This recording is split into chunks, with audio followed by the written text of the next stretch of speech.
En quoi est-ce que je peux croire quand j'ai plus d'espoir? Quand je suis au fond du trou, quand j'en peux plus, quand je suis plus que déprimé, quand je suis démoralisé, quand je... limite dépressif quoi, voire même complètement dépressif, et que je commence à avoir des pensées suicidaires, quand je commence à me dire que la vie ne vaut plus la peine d'être vécue, quand je commence à me dire que, que je ne mérite pas le bonheur, que j'y arriverai jamais, quand je commence à me dire que... Enfin, vous savez, toutes ces choses-là négatives qui tournent en boucle, si ça vous parle, suivez bien cette vidéo parce que j'ai quelque chose d'important à vous dire. Alors cette chose, ça va pas être une chose révolutionnaire, c'est peut-être quelque chose que vous avez déjà entendu, mais je voudrais vraiment que vous le compreniez avec vos tripes, pas que vous le compreniez avec votre tête. À quoi est-ce qu'on pourrait se raccrocher quand tout s'effondre? Quand tout ce sur quoi on avait fondé nos espoirs part en fumée? Sur quoi on peut se raccrocher en fait? Est-ce qu'on peut se raccrocher sur des personnes? Mais du coup, on est dépendant vis-à-vis de ces personnes. On peut se raccrocher à une idée, mais à partir de quel moment je lâche cette idée où je me dis est-ce que c'est pas de l'obstination? On peut s'accrocher à ce que l'on a déjà tout simplement, à ses proches, à sa famille. Mais est-ce que c'est vraiment quelque chose qui nous tire vers le haut ou qui nous tire vers le bas? Et puis, peut-être qu'on croit plus en rien aussi. Peut-être qu'on est tellement une éponge, on est tellement submergé par toutes ces émotions, par tout ce mal-être, tout ce doute qui tourne autour de nous, et qu'on absorbe comme ça, vrai, comme des éponges, vraiment. Sur quoi on peut se raccrocher quand on est comme ça, quand on est au fond du trou? Parce qu'on a beau entendre les amis, les proches, les collègues, les personnes de notre entourage nous dire « Allez, il faut se bouger un petit peu, ça va aller, c'est pas grave ». Mais ça, c'est comme si ça rentrait dans une oreille et puis ça ressortait de l'autre. Et je vais vous donner un conseil qui est peut-être complètement contre-intuitif au final. Peut-être quelque chose que vous n'avez pas forcément pensé à faire, mais c'est ça qu'il faut faire. En tout cas, voilà, je ne détiens pas la vérité, mais je pense que c'est quelque chose qui peut en tout cas vous aider. Quand on est au fond du trou, posez-vous la question simplement, sur quoi j'ai du pouvoir? Où il est mon pouvoir en fait? Est-ce que ce pouvoir, il est dans la décision de ce jury qui va décider de mon avenir? Est-ce que mon pouvoir, il est dans cette personne en qui j'ai fondé tant d'espoir? Est-ce que mon pouvoir, il est dans une personne? Est-ce qu'il est en moi?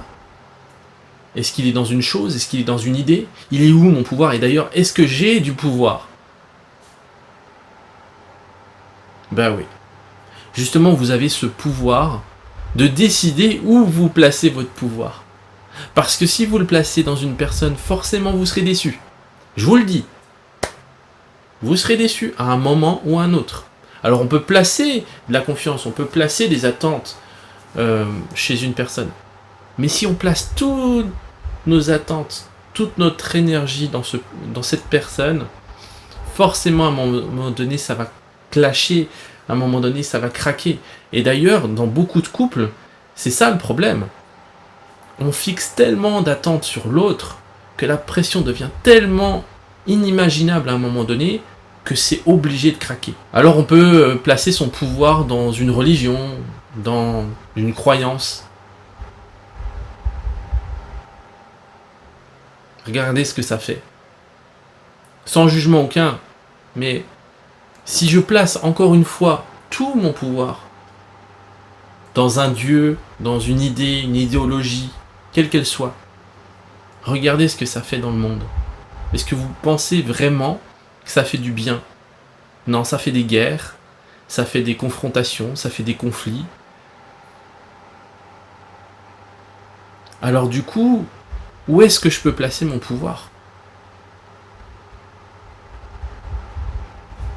en moi.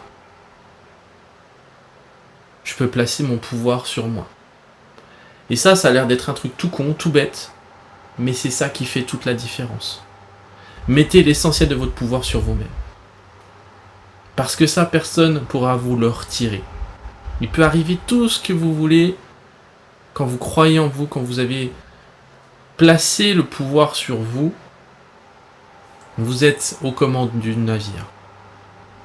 Vous menez la barque, quoi qu'il arrive.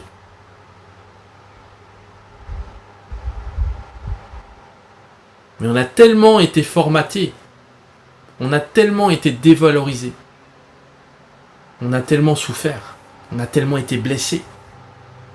Dire ah, le pouvoir il est en moi. Ha ha, laisse-moi rigoler. J'y crois même pas une seconde. Mais c'est ça qui fait toute la différence. On vous a tellement lavé le cerveau, on vous a tellement dit que vous étiez nul, on vous a tellement dit que vous rentriez pas dans les cases, que moi j'ai du pouvoir, moi j'ai ne serait-ce qu'un tout petit peu de pouvoir. Non, pas possible. Et ça c'est le discours intérieur. C'est votre programme, vous avez été bien formaté pour pas faire de vagues, pour rentrer dans les cases, pour faire comme tout le monde, pour avoir la pseudo-sécurité, mais sécurité illusoire. Sécurité de quoi d'ailleurs? Et du coup, vous avez troqué votre pouvoir personnel sur une personne, sur une idée, sur quelque chose, mais toujours quelque chose à l'extérieur de vous. Et si vous devez retenir ne serait-ce qu'une seule idée pour vous sortir de là, pour vous sortir du trou, dites-vous bien une chose. Le pouvoir, il est en moi. Le pouvoir, il est en moi.